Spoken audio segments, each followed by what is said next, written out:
Today we're talking more about the skinny white woman in cults, and I'm reading to you from my unpublished book, The Culting of America. I'm Danielle, a scholar of cults, extreme groups, and extremely bad leadership. My book is Uncultured, which takes you from the Children of God Schmex cult into the U.S. Army Schmex cult and compares these two parallels. I have a master's degree in organizational psychology from Harvard, and now I'm writing a book called The Culting of America. So there's two extra parts to this. We've told the story of figuring out the skinny white woman, defined the skinny white woman, and now we are looking into the three different types of skinny white woman. When we look deeper into the concept of the skinny white woman, it stood out to us that there are three subtypes of the skinny white woman trope that we often see played out in our culture. And for everyone that's going to ask me if I know that I'm a skinny white woman, yes. And I have played this trope in the past unknowingly, and I no longer do it anymore. But what's important is it's a trope.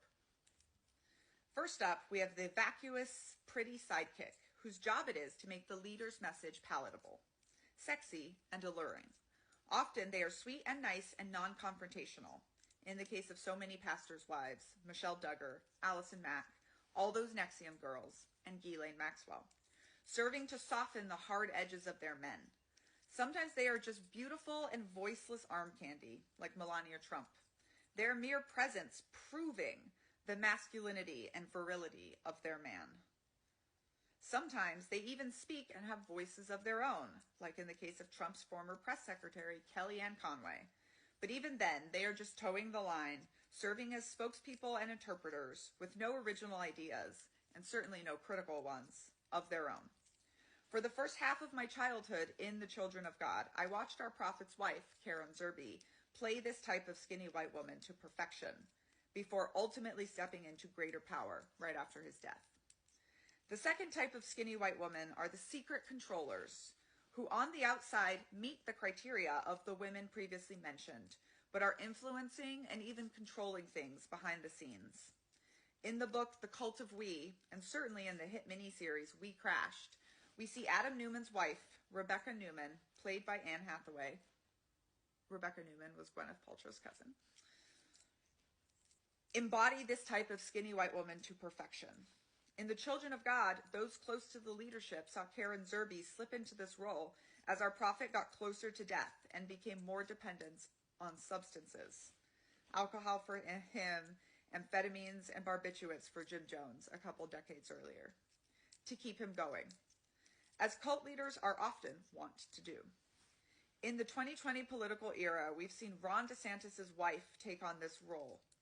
In a political article titled, "The Casey DeSantis Problem, His Greatest Asset and His Greatest Liability," she's described as being seen by many as an absolute superstar of a political spouse, a not-so-secret weapon, even something like his saving grace, an antidote for her sometimes awkward husband, social in a way that he is not, charismatic in a way that he is not, generally and seemingly at ease in the spotlight in a way that he is not, in a way that he so often and so evidently is not. Interviews with people on the inside paint a picture of a first lady integral in shaping and driving the governor, seeking power through her proximity to it. But sometimes the sidekick gets ideas of her own, and sometimes she decides she wants power of her own. Bringing us to the third type of skinny white woman. In the Children of God cult, at the death of David Berg, Karen Zerbe transitioned from her role of the prophet's loyal wife and spokesperson to become his replacement, almost as if she'd been planning it all along. On his deathbed, when his death became obvious to him, Berg advised Zerbe to never tell the followers of his demise, demonstrating just how perfect she'd become at being him. Ultimately, she disregarded this advice. I know this only because my very young mother was the secretary in the room. Because she knew she could seamlessly take over his organization of complete and coercive control and lose almost none of the followers. We could argue she'd become the ultimate skinny white woman, finally gaining what they all think they are working toward, real power. Just like #LadyBosses Elizabeth Holmes and Sheryl Sandberg. Or perhaps, at the most absurd extreme, fake German heiress Anna Delvey, who created an entire fictional identity to start a business, get rich, and gain status, while swindling investors and rich Manhattan socialites. When this type of woman does become the boss, she steps over the line of accepted power for a woman in our society to wield. So when they fall, these female cult leaders, toxic CEOs, and criminals, I would argue that society is so much more gleeful than if she had been a man, as though she has doubly earned her punishment and shame, as much for stepping outside of the proper role for women and daring to grasp at absolute power, as for whatever crimes she committed while wielding said power. You can think of Cersei. Shame, shame. But sometimes this third type of skinny white woman forgets her place and becomes a problem for the men who it's her one and only job to support. Princess Diana comes to mind, a woman who refused to toe the line of the British royal family, tone herself down, or play the role required of her. There's Tammy Faye Mesner, formerly Baker, who ruffled the feathers of evangelical media mogul, Jerry Falwell, for having the audacity to say that gay people and people with AIDS deserved love. And of course, there was the #MeToo movement when women around the world refused to be silent about sexual abuses and the bad behavior of men any longer, amplifying the call to action that Tarana Burke, a black woman, started years earlier. In my memoir, I wrote about the ultimate demise of my military career after my once vaunted status as a golden child in my unit, when I stopped being quiet and obedient and pushed back too hard against the system.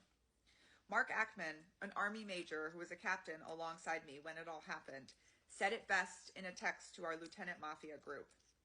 What happened to Daniela is ironic, because usually when the Army realizes that someone is too different for the group and drums them straight out, it's through their own fuckery. But this time, other people's fuckery brought Daniela into the spotlight, where she was still discovered to be too different to tolerate. You can read all about that in Uncultured.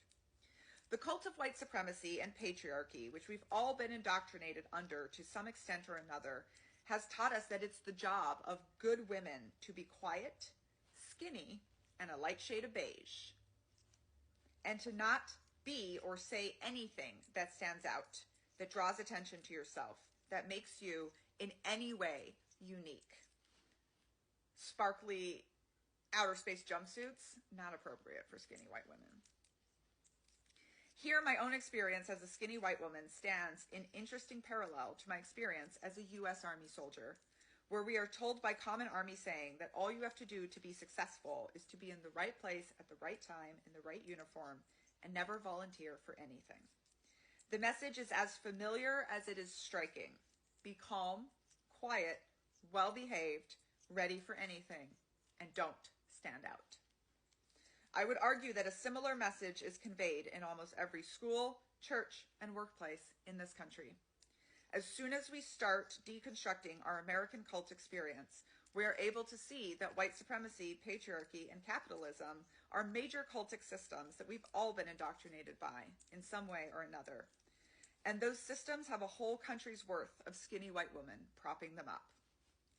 In continuing to toe the line, we fail to critically question the cults and systems we are all in, and our silence is complicit in harming others. White women can no longer just be pretty, quiet sidekicks to the cult of whiteness, only using our voices when it benefits us personally. Can I speak to the manager? As someone recently commented on one of my TikTok videos, where I'm actively discussing all of the concepts going into this book, when a white girl is dressed like that, you know she's about to drop some truths. In the world of code switching that we all live in, my violently purple bathrobe and the large beaded fluorescent pink tropical parrot earrings hanging from my ears were code that communicated without me saying a word. I'm no longer playing their game. Let's tear this thing down. Only when we question the sacred assumption of the cult of whiteness, that whiteness itself is sacred, will we be able to wake up from our cults. And that is essentially my whole chapter on the skinny white woman in 3 parts. Thank you for listening. Check out Uncultured. Signed copies linked here.